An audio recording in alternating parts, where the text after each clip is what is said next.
Good morning, guys. So I'm going to talk about Naloxone administration today, which is an anti-opioid drug. So for most part, a lot of this presentation is going to be on opioids. Talk about all the major ones like fentanyl is like the most common one right now. We're going to talk about the anti-opioid medication, how to administer it, what to look for, and so forth. Next slide. All right. So background. So opioid abuse is on the rise. It is hopefully slowing down a little bit lately, just because there's hopefully a lot of now attention to it. It is a national epidemic for it. There's a lot. Sort of every day, there's stronger opioids that are always coming out. First is morphine, then fentanyl, which I'll talk about all those here in a little bit. So they're all important drugs used predominantly for painkillers. Okay, that's how they're made for. Okay, it's from an opioid flower. It's a little bit of a derivative. The most common opioid the most common opioid out there is morphine. Okay, so that's what all other pain-killing drugs are based off of. Okay, so like fentanyl is this much stronger than morphine and so forth. So on the epidemic, so pretty much everyone's affected. Okay, no one's really left out. Everyone can be a target of this. There's no stereotypical user out there. Every region is a little bit different in how it plays. There was a research study that I looked at, and it was mainly East Coast and Midwest. The general age was about, about 30 to 36 for most users. It was predominantly white males for the most part of that study, but that was the most common population for those regions. Okay, to have an overdose. Okay, now the users is widespread, but overdose, according to the research, is for Midwest and East Coast is predominantly white males for the most part, and they don't really have like a huge lead on that either. So, but it does affect everyone, any age, gender. If you talk to people like in the hospitals and like NICUs, there are a lot of infants that are affected by this. Not really directly, but like indirectly through like exposure and different things. There's also a big rise in the elderly population. I think it's like 65 and older have like a peak in overdose rates. Usually because they probably have a lot of joint pain, a lot of comorbidities. As a result, they probably take higher and higher dosages, usually on their own, and a lot of it can result in overdose. So illegal street drugs that do contain opioids. Okay, so it's heroin, which is processed from morphine. So heroin is, if I recall off the top of my head, about 50 times stronger than morphine out there. Okay, so morphine, and really any opioid out there, when combined with other substances, especially alcohol, causes respiratory distress or arrest, or just simple terms, lack of breathing. Because for the most part, most of those opioid receptors that are in your brain are in your brainstem, which that area affects breathing. So going back to this, so fentanyl, okay, most common one out there for pain meds, does a great job. So fentanyl is about 100 times stronger than heroin. 100 times stronger than morphine, about 50 times stronger than heroin. Used predominantly for pain medication. There's a lot of different routes we'll talk about, I think, in the next few slides about some of the different pathways of fentanyl used out there. Fentanyl is one of the most commonly abused drugs currently, and I'm in December 2022 when I'm saying this. A lot of it is processed, so it's a semi-natural opioid, and it's produced predominantly down in Mexico and South Africa. And it's transported up to the States, like illegally, obviously. Some of the pills look very similar to the fentanyl that's produced, like in the U.S. For medical purposes. Still that little blue pill, but down south where they make it legally, they don't really have the exact dosage for every pill. So some pills can be stronger than others, as well as everything else. So that's why there's a big push. I think it was about September 2022 here, down in Tulare County, there was 2 guys that got pulled over, I can't remember what reason, and they found like 58,000 fentanyl pills on them. Okay. Obviously those pills are confiscated, but I mean, that's just an example of what just rolls through our region. Okay. And there's a lot of people. You guys probably know people. I know people. I know previous student athletes that have come through Fresno City College that have overdosed and passed away due to fentanyl overdose. Now, I don't know the exact dosage or anything else that they took, but a lot of the fentanyl or like morphine or heroin or whatever it is, it can be laced with different things. Usually to give it like a stronger dose, would get that bigger high, whatever it is. So a lot of people are mixing a lot of these different things. So carfentanil down at the bottom, the last one. So that's one of the newer ones, newer-ish, I guess. Not as common. So that one's actually a veterinary drug used to anesthetize large animals. The brand name is Winil. So that one is 10,000 times stronger than heroin. Okay, about 50 times stronger than heroin. I mean, stronger than fentanyl. So that one is crazy strong. I don't know why a lot of people use veterinary drugs. They are obviously a lot stronger, especially a lot of these are used for like larger animals. In this case, bears and elephants. But that one has a lethal dose at the 1 to 2 milligram rate. So that's how much you need to overdose on this, is 1 to 2 milligrams. Another way you can think about that, if you don't know what that looks like, that's like 1 to 2 grains of like salt, if you would. I have a picture here in the next few slides that shows you how much that actually is to overdose. Okay, so prescribed drugs that do contain opioids, and a lot of us have taken these at some point in our lives. Okay, so morphine if you have, Demerol, codeine. Codeine's a very popular one out there. Use a lot of cough medicines. Hydrocodone, hydromorphone, fentanyl if you have, oxycodone, another common one, and methadone. So the routes of ingestion, or really that routes of administration for all these different ones, so both legally and illegally. Okay, so there's IV drug use. Okay, so a lot of this is going to be illegal, all that paraphernalia that you see around. You can see like used needles and so forth around them. There's also subcutaneous skin popping. So if you see in the picture in the upper right here, let's see if I can get my mouse on this. So there's these little dots here, and these are actually little lesions from them injecting that opioid, whichever one it is, under the skin, and actually bubbles up a little bit, and it leaves this little lesion as a result because the tissue like dies a little bit and so forth. So track marks, however you want to call them, but they can be up the leg, on the arm, and so forth. They can take either pills, liquid form, they can snort it, smoke it. There's also these transdermal fentanyl patches, okay, used obviously as prescribed for pain management, and they usually get put on the body somewhere, usually on the side, the low back, so forth. But a lot of people can be using multiple patches at once. So as I was talking to actually our EMT director here at Fresno City College, and most of them also work as like paramedics and EMTs. The biggest thing for him that he's finding is multiple patches, and they're hidden throughout the body in not obvious spots. So they're giving a lot of the anti-opioid medication, the Narcan, which we'll talk about here in a minute, is not having effect because the opioids is still, that route of administration is still in place. Okay, and it took a while for them to find these patches on all these bodies, showing that, all right, they're not getting a result of the medication as a result of these patches are still on them. And a lot of different drugs can be packaged in different like forms. People reuse pill bottles and so forth. Maybe mixing different pills in that same bottle for use, whatever it is.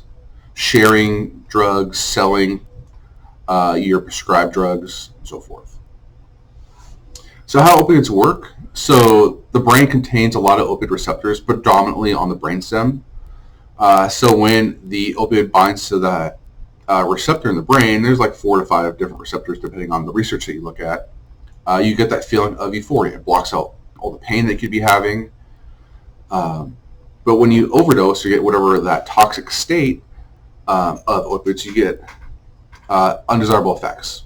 Okay? Predominantly, the biggest one is a stopping of breathing, which is obviously a big one because you're not going to live too much longer than that. Unless people are not going to know this because they're just getting that high and they don't realize that they stop breathing. But also the duration intensity depends on the whatever opioid it is. The strength, the dosage, the route of administration, a lot of other factors, height, weight, food ingestion, and so forth. There's a lot of different factors that play into this. So the risk to public is obviously very high. A lot of people take these.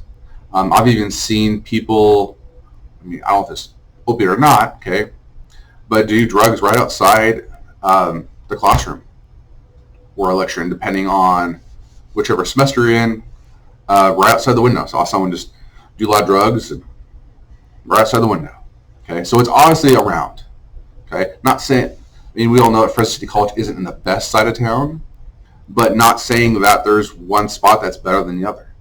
So just right now think of the spot in Fresno County as a whole that has the highest overdose rate. I'll give you a few seconds.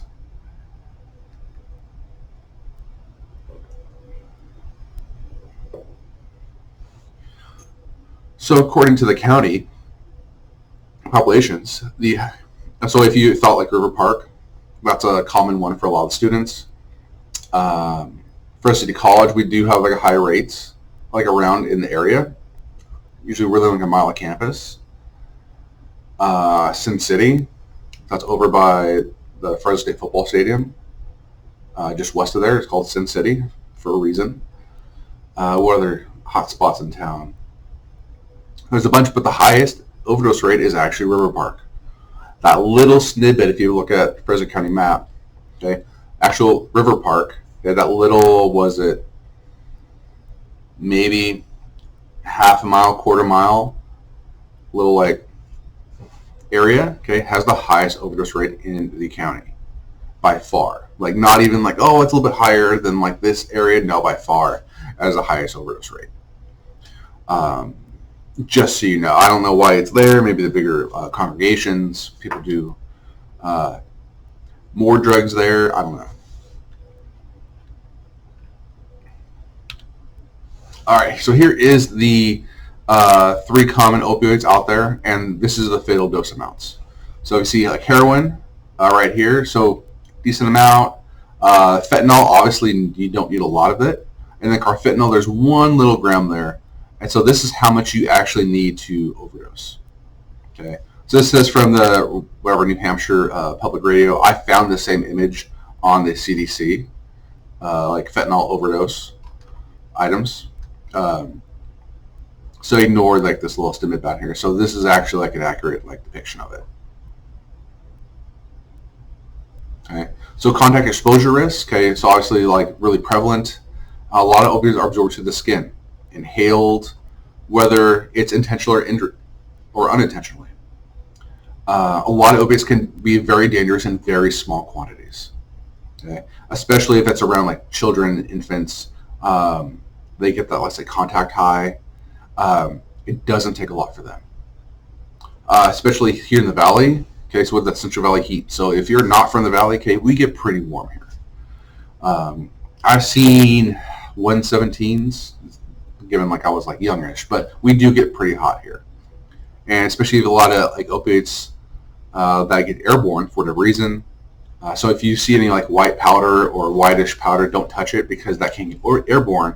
And if you're sweating, which a lot of us are going to sweat a lot, especially here in the region during the summer times, that can be absorbed through your skin and your pores, and you can get that high in overdose rates through those means.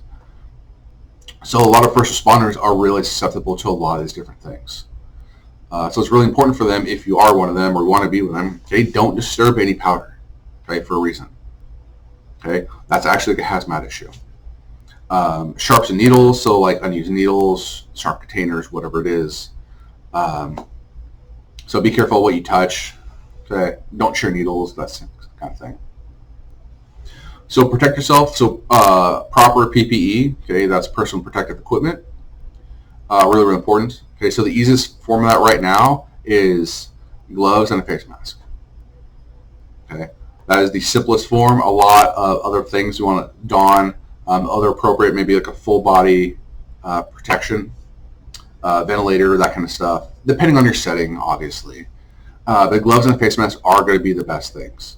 Okay, that way you're not absorbing it respiratory wise or through your skin, especially when you're touching something, maybe helping someone out. If you are going to be a first responder, just helping anyone out in general. Okay, always wear gloves. Mr. Naloxone when necessary. Okay, so I'll talk about Naloxone here in the next few slides. And just be wary of your surroundings. Okay, whatever it is. Okay, because a lot of the different types of opioids are very, very dangerous. For example, fentanyl is actually considered a drug of terrorism. And it's only considered that because, I can't remember the year, 2001, I believe.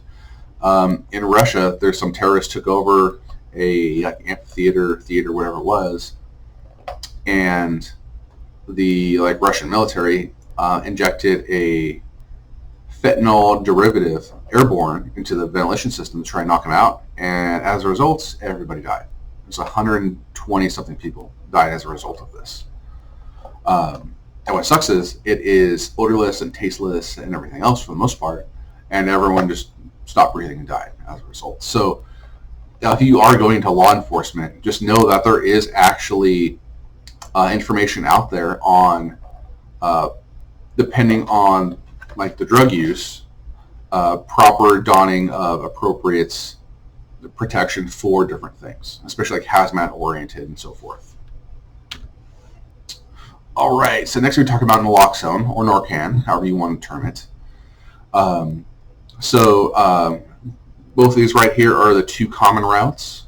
There's also obviously IV and intramuscular as well, but these right here are the intranasal sprays. So the mat applicator, the mucosal administrative device is on the left, and the Narcan normal spray is on the right.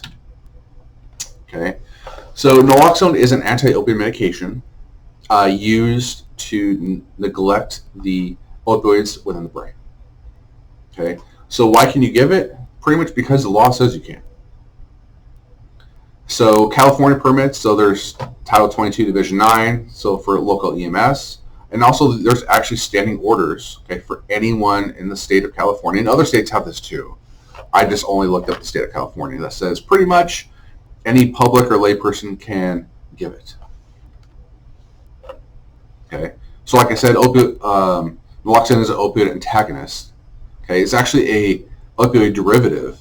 Okay, there's a bunch of those that are made for anti-opioid medications out there. Because a lot of opiates are, for one, pain. There's some for heart conditions and anesthesia and so forth. And so they all have to have a lot of these anti-opioid medications as a result. So there's three. Naloxone or Narcan is the most common one. It's the fastest acting one. So what it does, so it binds to the different receptors in your brain, because obviously your brain these receptors love opioids, and because Narcan is a opioid derivative, it just doesn't give you that high for anything. So it binds to those areas and does not let whatever other opioid in your brain to bind to it. The downside of Narcan is it usually has a shorter half-life than these other opioids, so it does wear out faster. And that opioid is also in that person's bloodstream. Okay, and just know that. So it's still in their bloodstream, but the naloxone just negates that effect in the brain. As a result, it usually has them restores breathing. Okay, at least. Okay, so Narcan is clear, colorless, tasteless, and so forth. Easy to administer.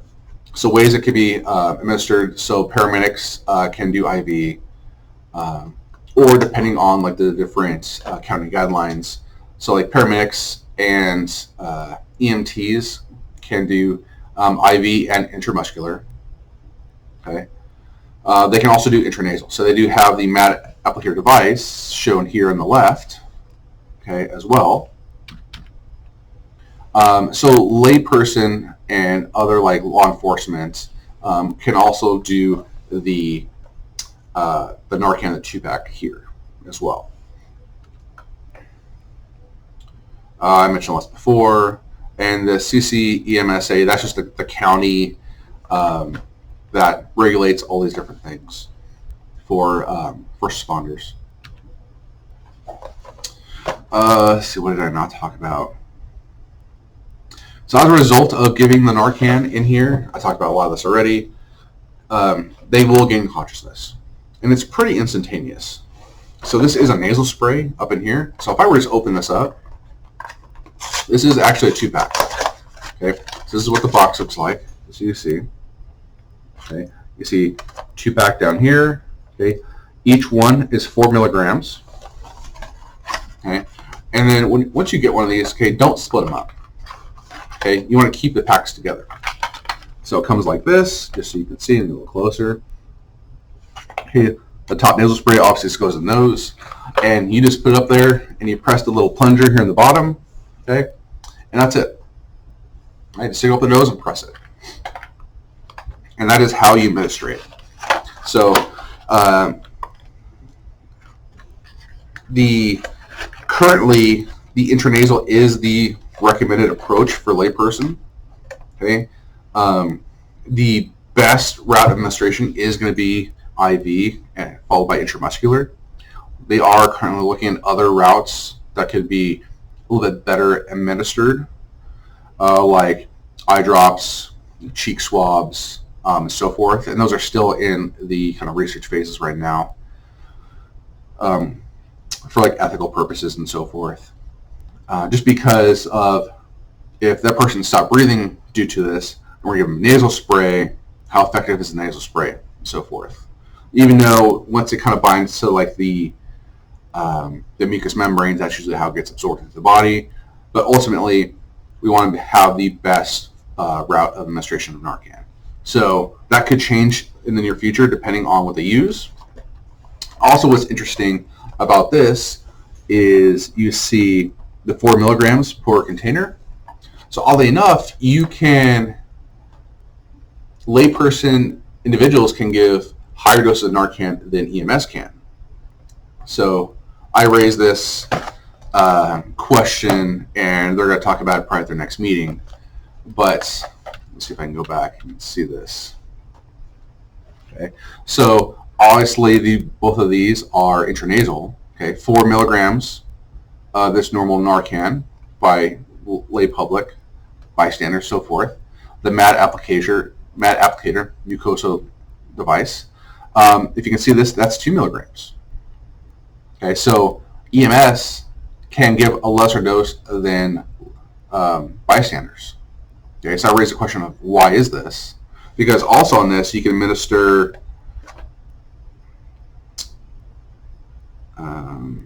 because you might need to give more than one dose. It says in the box here, so I gotta find it. I believe it's every 2 to 3 minutes. Yeah, so for lay people giving this one, or the picture on the right, you can give this every 2 to 3 minutes. Okay, if you need to give a second dose. For EMS, theirs is every 5 minutes. Okay, which is all enough. And there's no real big concern about overdosing on Narcan,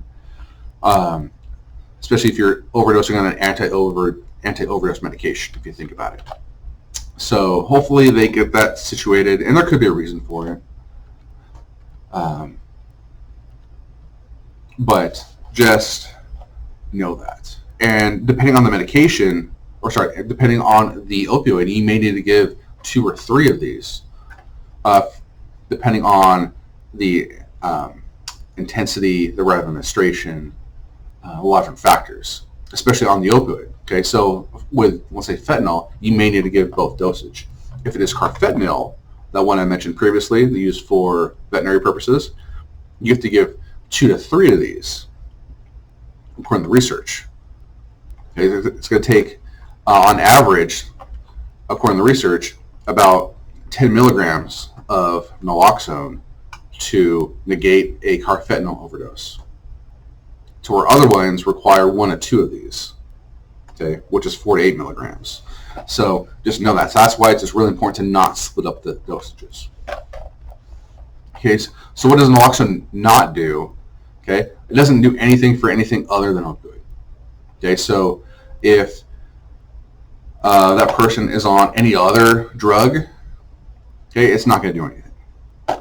Okay, so there's not really any kind of worry of like, hey, is it opioid, is it not? Okay, if you suspect it, really just give it. Okay, so things it does not work on, examples, okay, stimulants, so cocaine, meth, crank, tranquilizers, alcohol intoxication, designer drugs, and hallucinogens, just as an example. It just won't work.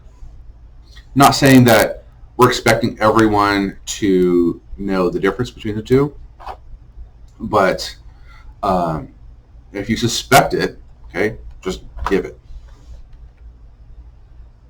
Okay. And again, I mentioned this already. If you give naloxone and it turns out that the person did not use any kind of opioids, the medication will just be ineffective. That's it. Okay. Okay. So symptoms of overdose. Okay. Decreased level of consciousness or confusion. Okay.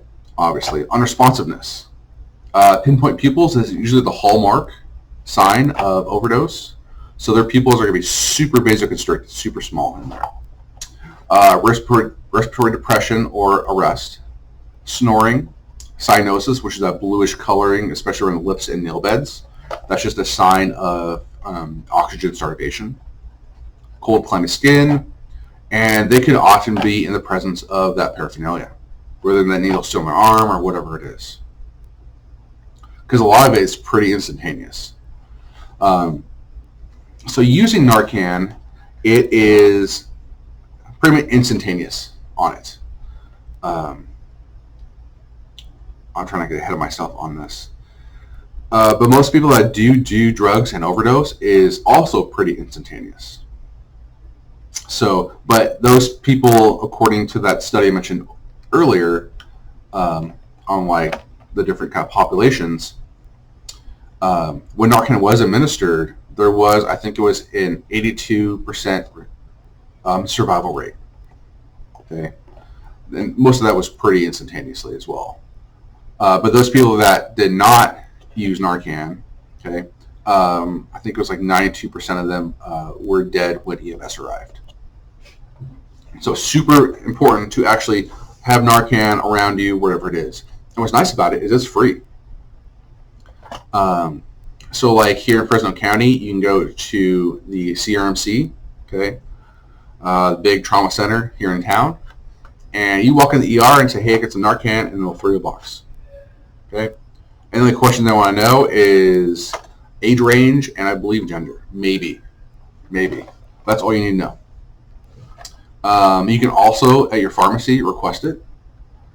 And those bill your insurance. They shouldn't charge you anything for it. But just know that it is free and it's highly recommended that you carry it around, especially if you're on a pain med, which is an opioid. If, let's say, your parents or grandparents are on it, because especially if they have a lot of chronic pain as they get older, which is likely, that may be good just to have around. If you're working in a high risk like area or population, okay, obviously, nothing against that. Outside of a hospital, obviously, because in hospital or medical facilities, they should have a form of this, whether it's IV, IM, intranasal, whatever it is. Okay, so when to give it? Okay, so when to give it to others, the environment is suspicious of illegal prescription use of opioids. Okay, which is crazy because you just need a suspicion. Okay, and the victim is unconscious or poorly responsive. Okay, and breathing really slowly, usually than 8 breaths a minute. Okay, which is really slow. So if you want to think about that, that's taking your breath every 10 seconds. Okay, that's it. Okay. So if they're unconscious, not breathing pretty good, and you suspect they did drugs, okay, shoot up their nose. That's all you need. Okay. If you need to self-administer due to self-exposure, whether it's known or unknown, or sorry, intentionally or unintentionally, and there are signs and symptoms of overdose, okay, or exposure, okay, go ahead and give it to yourself. It's really just take it, open it up, shoot the nose, and do it. Okay. Very, very important that once you give naloxone, okay, make sure 911 is called. Make sure emergency medical services has been called. Because again, the half-life is a lot less than normal opioids. Okay, so they can regress back very, very quickly. So make sure you call them and make sure you let them know. Okay. Number 2 here, make sure you have good protective equipment. Okay, good, maintain standard bodily fluid protection. If it's wet, sticky, not yours, don't touch it. Okay. You may need to check them for responsiveness if they are unresponsive. Okay. Okay, tapping and shouting. Hey, hey, hey, hey, hey. Right, easy as that. You may need to open the airway and give CPR. Okay. And then whenever you get naloxone, okay, give it. Okay. At any point in this. Okay. It's a little bit longer. So all this says, so administration intranasally. So naloxone, the 2 milligrams. So that is the MAD device, the mucosal one. So that's half of it's going to be in each nostril. This is literally what the recommendation is. Or single dose into one nostril. So this is the single dose one. Okay. If no improvement, the dose may be repeated every 5 minutes. If respiratory depression persists, if single dose administration devices are used, the entire dose may be given in one nostril. Okay. So if you're using this one, okay, just get the entire thing in one nose. If you're using the mucosal atomizer device, okay, you have to do half, so 1 milligram in each nostril. Okay. If there's a positive response to naloxone, the patient is possibly a chronic user, possibly. Prepare for symptoms of narcotic reversal and withdrawals, because you just ruined their best and potentially last high of their life. Okay. So just be careful of that, of them going through withdrawals pretty much immediately. Okay. Be very, always consider about the use of the transdermal patch. That's that fentanyl patch I talked about previously.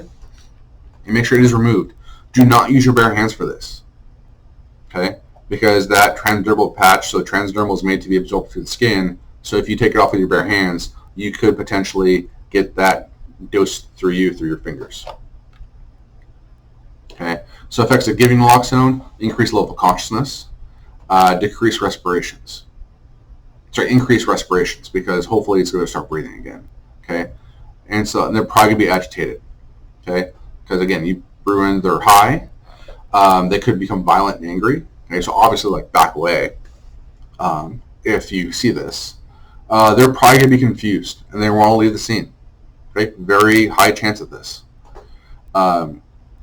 For a lot of people, I mean, just using people that are epileptic as example, usually once they're coming out of their seizures, they're super embarrassed, they're confused, they don't really know what's going on.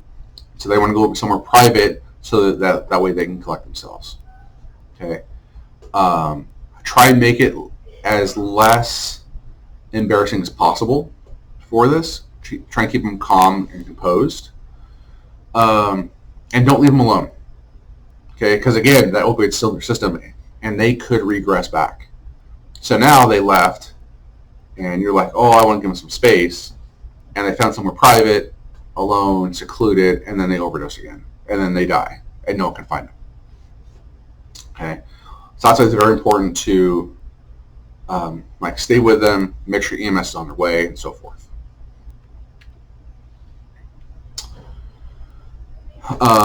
And then trying to leave the scene. So some of the research I read on this show that even a lot of people that overdose and coded, okay, so they actually stopped, their heart rate stopped in the ER, actually self-checked out within an hour of coding. Okay, a lot of chronic users as it goes, but they just want to get out of there. Okay, so even they coded, okay, they're brought back to life, use of the AED and other forms, and within an hour, they check themselves out of the ER as a result. Okay, just know that they're going to try and leave the scene, leave the area, whatever it is. Okay, so make sure EMS is called and let them deal with it. So considerations of giving naloxone, while rare, usually they're after agitation, rapid heart rate, high blood pressure, seizing, sweating. Okay? Can be some things.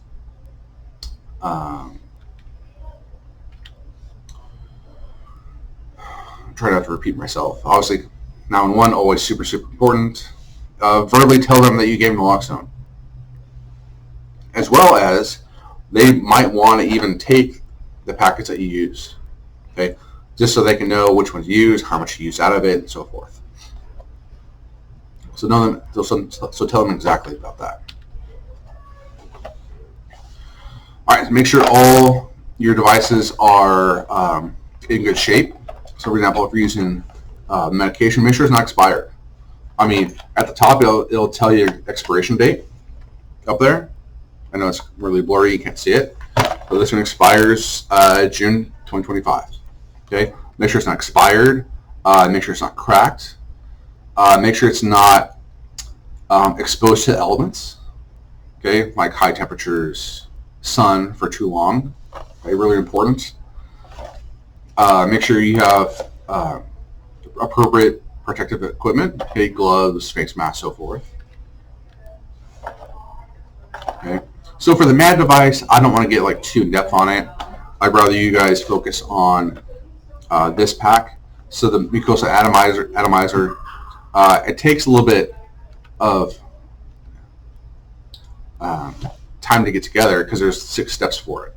Okay, 1, you got to pull off the tabs. 2, you have to preload the cap. 3, you have to load in the little wings. 4, you have to put everything together. 5, you shoot it up. And 6, you give the second dose. Okay, it takes a little bit of time given this is predominantly for EMS. But for us, we just open this up. Okay, I pull off the packaging, I would open it up. Okay, and shoot up the nose. That's it. Open it up and inject. Okay. So inclusion, so opioid abuse is on the rise. A lot of stronger opiates on the street are there and also as prescribed. So the naloxone is super important to help save someone's life. Okay, intranasal is easy to use. You just need a suspicion and a victim. It's really all you need. Okay. And then for you guys that are in EMS, okay, there's the Central California Emergency Service Agency. Okay, there's their little link. But usually for an EMS, you're probably on this pretty often already, just so you know all their standards. Okay, and that is it. So thanks for coming to my TED Talk.